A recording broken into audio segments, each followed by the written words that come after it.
Welcome to the third and final video in this three-part video series about building your list to over 100,000 subscribers, based on hard-earned lessons that I've learned from building my list to over 100,000 subscribers. And in this video, I'm going to address a number one concern many people have, which is people may be opting into your email list, but people aren't actually buying after that. There's a couple of reasons why this in fact may be occurring. So let's take a quick look at them right now. Number one, poor sales funnel design. Everyone is talking about sales funnels these days. They've been talking about it for a number of years now. So what is a sales funnel? Well, it's pretty simple. Like we've discussed in the last few videos, we've talked about having an opt-in page and some kind of lead magnet on offer to get people to opt in and to subscribe to your email list, and then put them into an email nurture sequence where you follow these individuals up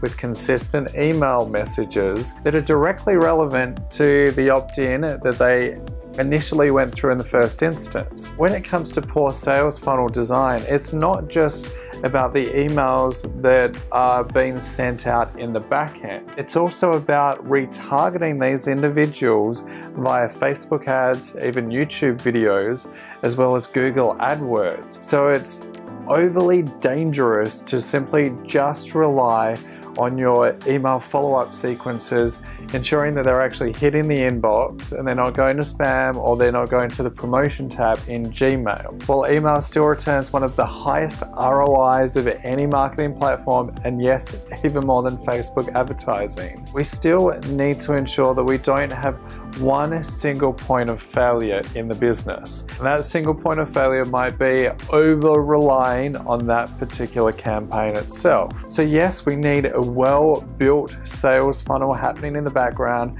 an email nurture sequence, but how does that actually tie in directly to retargeting campaigns that follow that nurture sequence along through Facebook ads, Google or YouTube like I suggested? By closing those gaps, you'll get far more people converting after they've actually opted into your campaigns. Secondly, what about those individuals that actually start typing in their credit card and filling out the order form, or they just visit the order form but they don't actually buy, they kind of click out straight away? Well, there's a couple of things that you can do to really maximize your profit margins, and this has been one of our keys to generating well over $1 million in sales in a little over 12 months and getting 20,000 plus students through our online courses in the last year alone. By focusing and addressing abandoned shopping cart issues, people bouncing off of that order form and simply not buying, you can more than double your profit margins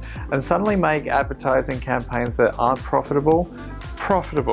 So if you're going to spend the money to get someone to opt in via the lead magnet, you set up a Facebook ad, you drive them to opt in, they opt in but they never buy, and you never follow them up if they've hit that order form and didn't buy, then you're going to be losing out on a hell of a lot of money. And there's simple ways that you can do this is, of course, you can retarget individuals through Facebook advertising that hit the landing page and say, hey, did life get in the way?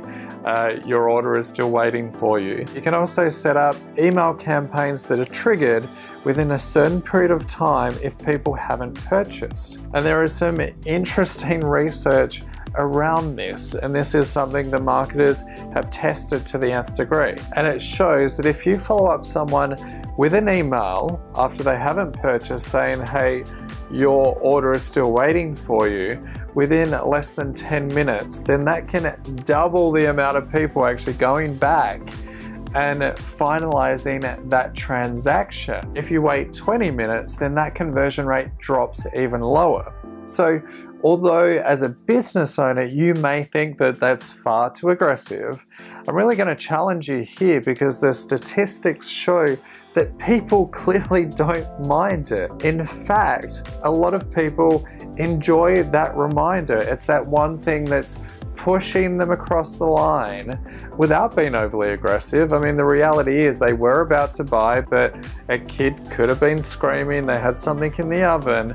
It was just that friendly reminder, hey, complete your purchase. By focusing in on a simple element like this, which is pretty simple to do. It really does help you maximize your profit margins so you can reinvest some of those funds back into advertising your business and scale the growth in your business really quickly. And finally, if people are opting in but they're not purchasing it, and you're actually speaking to these prospects either over the phone or you're teeing up a meeting to sit down with them, but you're not able to convert them in those particular conversations, it's where you need to reassess your current sales structure. What is the sales process that you take to that meeting? Is it working? What could be fine-tuned? And have you actually asked for feedback from individuals that didn't buy and ask them the simple question of, hey, you seem really interested, but you didn't buy in the end.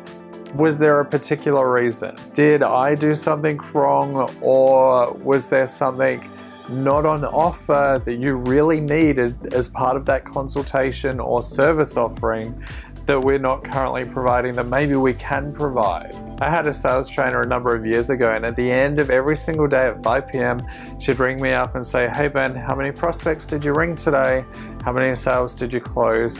What did you do wrong and what could you improve? She had me keep an Excel spreadsheet of every single one of those conversations, which meant you'd get to the end of the day, and if you'd run 30 plus people, you'd have comments and you might note, my energy was low, or I strayed from the sales process and I completely went off the rail, or I freaked out at the end and I didn't ask for the actual sale. By collecting that kind of data and refining that helps everything you do on the front end. So any kind of advertising on the front end that you spend, you're really maximizing that on the back end by tweaking little things that you may need to tweak yourself. If you run a webinar or you're driving people to an e-commerce page, then this is where you're really going to test certain elements of those pages. Get at least 1,000 people visiting those pages and look at what percentage of individuals are actually making a purchase. If you're hitting anything less than 2%,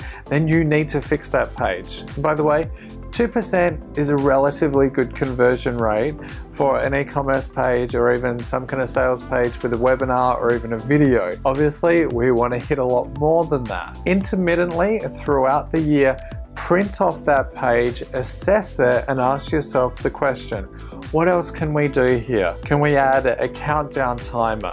If someone goes to exit the page, can we put an exit pop-up that gives them a 10% or even a 20% discount to get them to purchase immediately? These are the tweaks that you need to apply in your strategy that will help you build a subscriber base of well over 100,000. Because if you don't fix these tweaks, then it doesn't matter how much you spend on the front end of your marketing campaigns, you'll never make the sales on the back end that ultimately funds that front end aspect. Now, if you want to see if your lead generation strategy is up for generating a list of over 100,000 subscribers and converting them into paying customers, take a quick 60-second quiz over at benangel.co/list builder. That's benangel.co/list builder. In less than 60 seconds, you're going to immediately identify all of the holes in your lead generation strategy. So head over to benangel.co/list builder. In the meantime, be sure to subscribe, like, comment, even ask me a question. I try and jump in the comments whenever I can to answer your questions. Take care and have a great week.